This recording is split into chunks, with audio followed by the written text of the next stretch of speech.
name Illinois is a French term, purportedly derived from an Algonquin language stem, Illinois, assumed to mean we make a sound or we speak the regular way.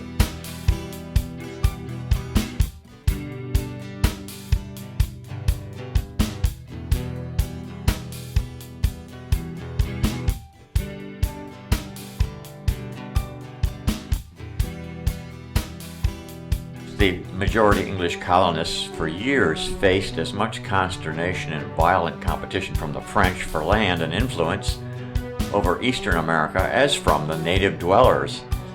The first French who visited America, quote, appear to have been Norman and Breton fishermen, working the shallows of Newfoundland as early as 1500.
Giovanni Verrazzano landed in 1524 under instruction from Francis I. After Verrazzano and before Joliet, 1608, Samuel Champlain helped establish the first palisade on the St. Lawrence River at Quebec. But of 28 men who began to live there, only 8 survived the first winter. Montreal was founded much later in 1642. A brewery and tannery sprung up, and women were shipped from France as wives for the colonists and soldiers, and bounties were offered for the birth of children. In 1666, the total population of Quebec was about 3,000. 5 years later, it had almost doubled.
The Iroquois became more hostile to the French after Champlain allied himself with the Algonquins and Hurons, and this simmering antagonism was to continue throughout most of the rest of Iroquois colonial history.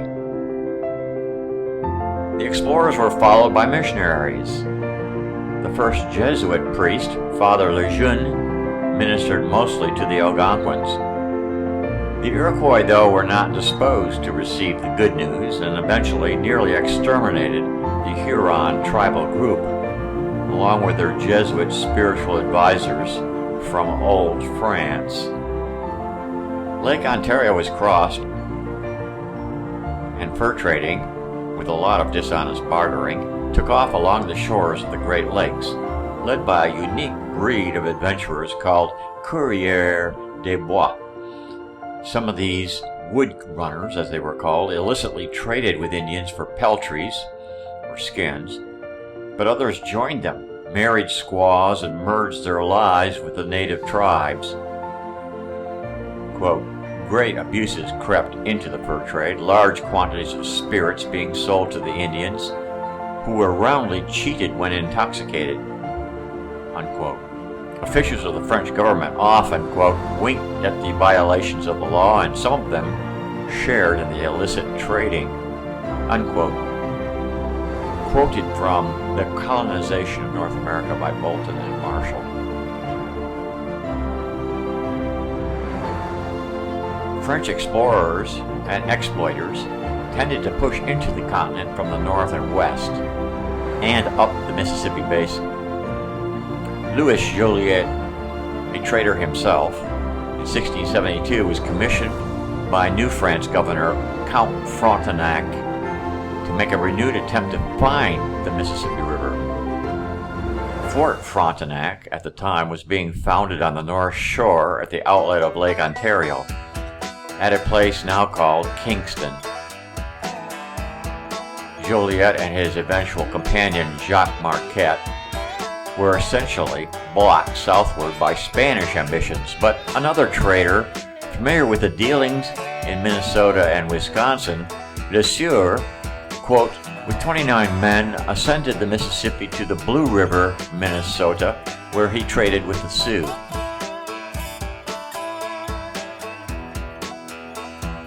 The Pays d'Illinois, Illinois country, also called Upper Louisiana, encompassed a large swath of the Midwestern region. Mainly during the 17th and 18th centuries, French trappers, traders, and missionaries roamed across the entire upper Mississippi River watershed, though settlements were concentrated in what are now Illinois, Missouri, and Indiana. Until 1717, the Illinois country was governed as part of French Canada. King Louis XV then annexed the Illinois country to the French province of Louisiana, with the northern border at the Illinois River.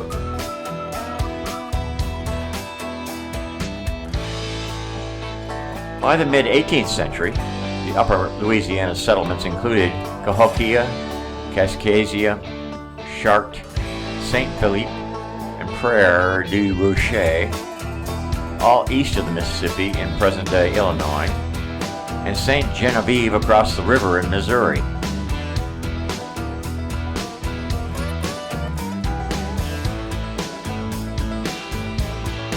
The local towns were mostly under the protection of the commandant of Fort La Chartre, who in turn reported to the Governor General of Louisiana in New Orleans. Flooding and flow changes along the Mississippi have gradually erased the historical structures along the rivers. Jesuits moved down the Illinois River to Kaskaskia. Detroit was founded strategically between Lake Erie and Lake Huron in order to cut off English trade with the Indians and to protect the French traders in both pelts and religion. Meanwhile, the Iroquois continued to control most of the wilderness south of the Great Lakes to the Tennessee River. The more organized Iroquois warriors gradually defeated the Shawnee of the Tennessee and Cumberland River basins.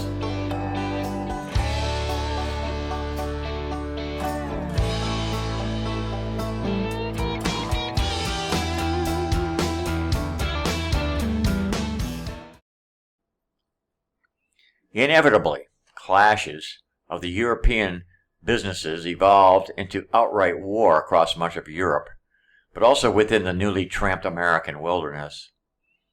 The French and Indian War, or 7 Years' War, beginning around 1756, pitted the British colonials against New France.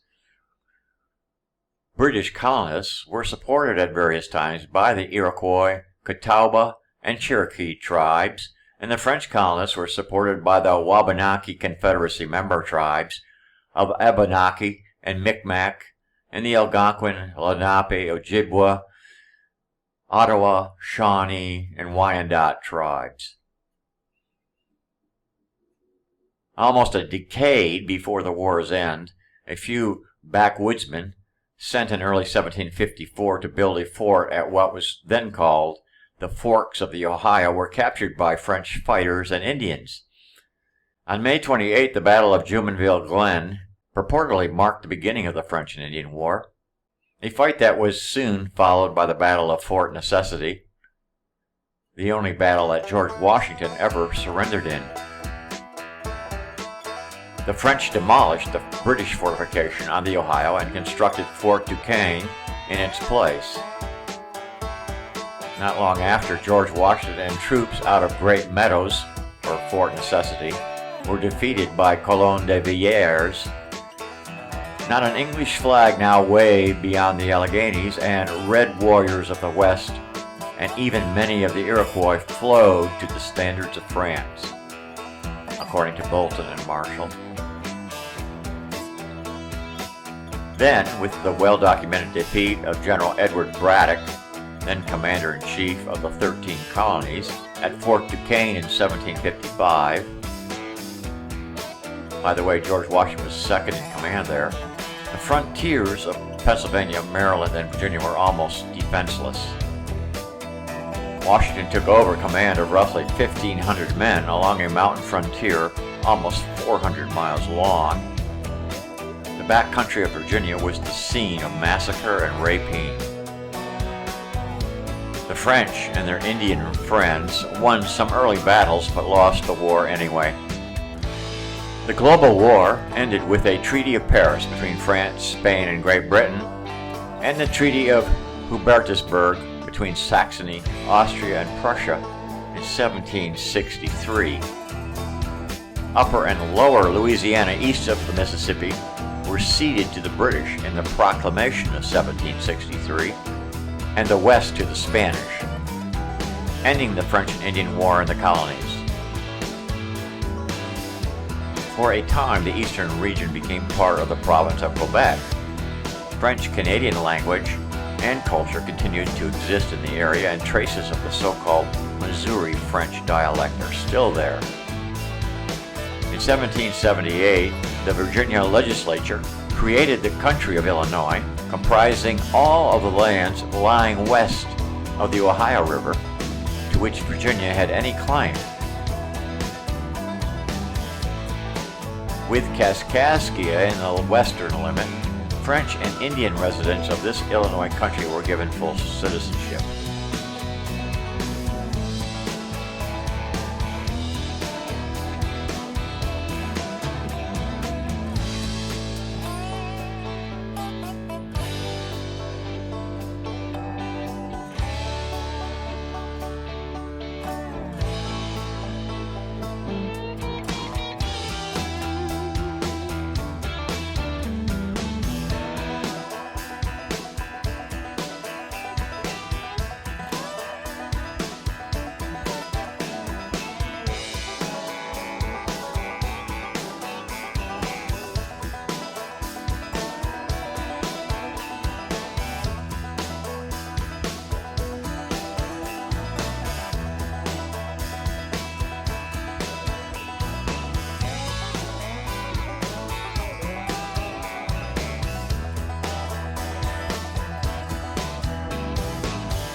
Peace in the Smoke, Chief Pontiac.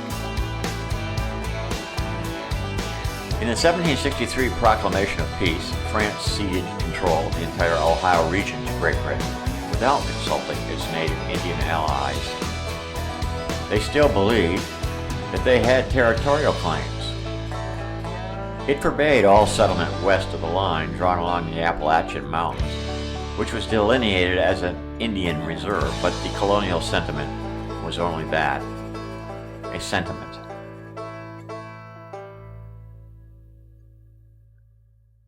War with the Native Americans was not abolished.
An Ottawa war chief, Pontiac, rallied his disgruntled warriors who were dismayed at what seemed to at least some of them to be a French double cross. Quote, "It is important for us, my brothers, that we exterminate from our lands this nation, which seeks only to destroy us. You see as well as I that we can no longer supply our needs, as we have done from our brothers, the French. Therefore, my brothers, we must all swear their destruction and wait no longer. Nothing prevents us. They are few in numbers and we can accomplish it." Unquote.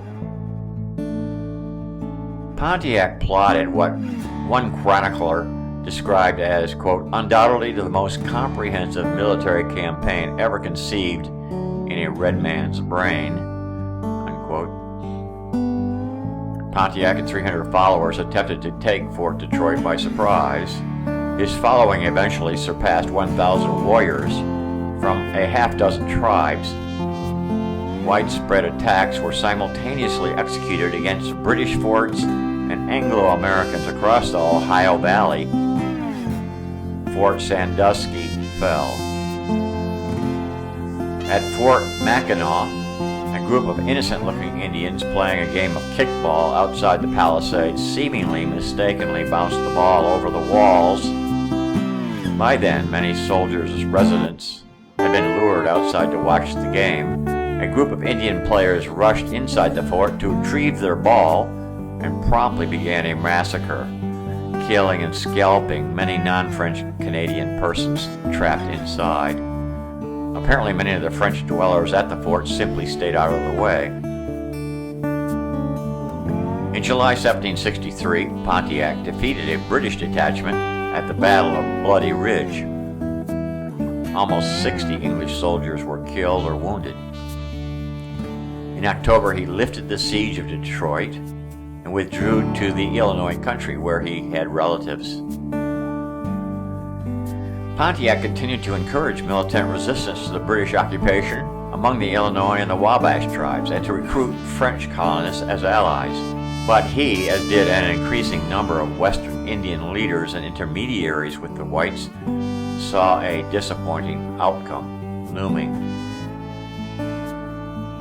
Pontiac met with Sir William Johnson, the British Superintendent of Indian Affairs, in 1766 at Fort Ontario in Oswego, New York, and formally ended hostilities.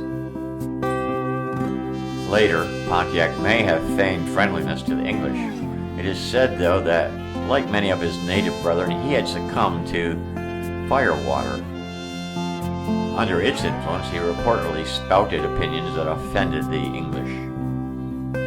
A traitor secretly bribed another Indian to spy and then to kill the chief, which he did. And so another widely recognized and powerful native leader, like Chief Philip, was killed by one of his own race.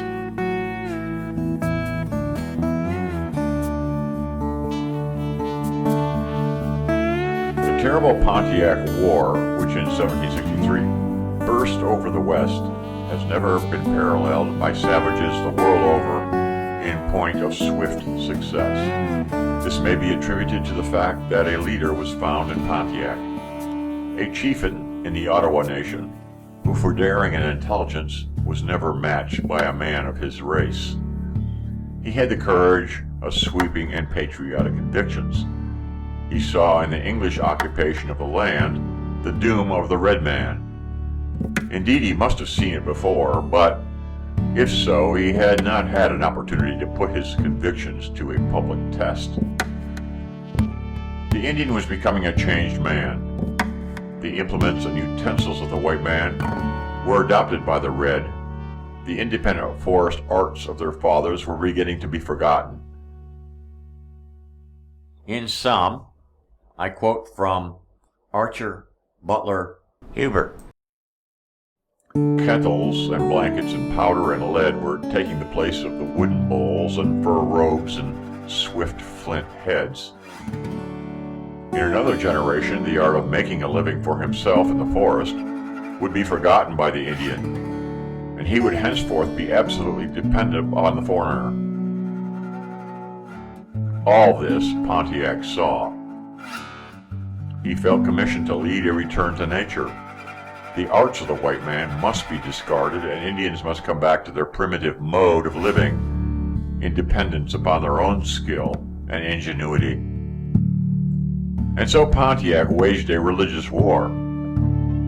At a great convention of the savages, he told them that a Delaware Indian had, while lost in the forest, been guided into the path which led to the home of the Great Spirit, and on coming there had been upbraided by the Master of Life himself for the degenerate state to which his race was falling.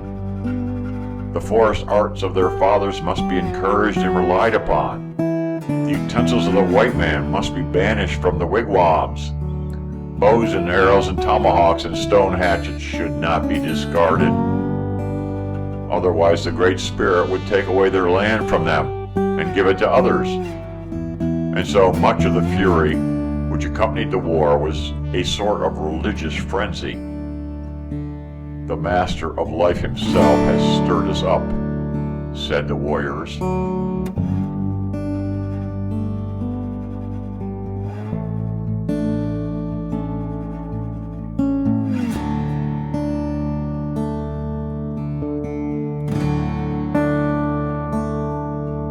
Meanwhile, on February 15, 1764, the French began to build the city of St. Louis.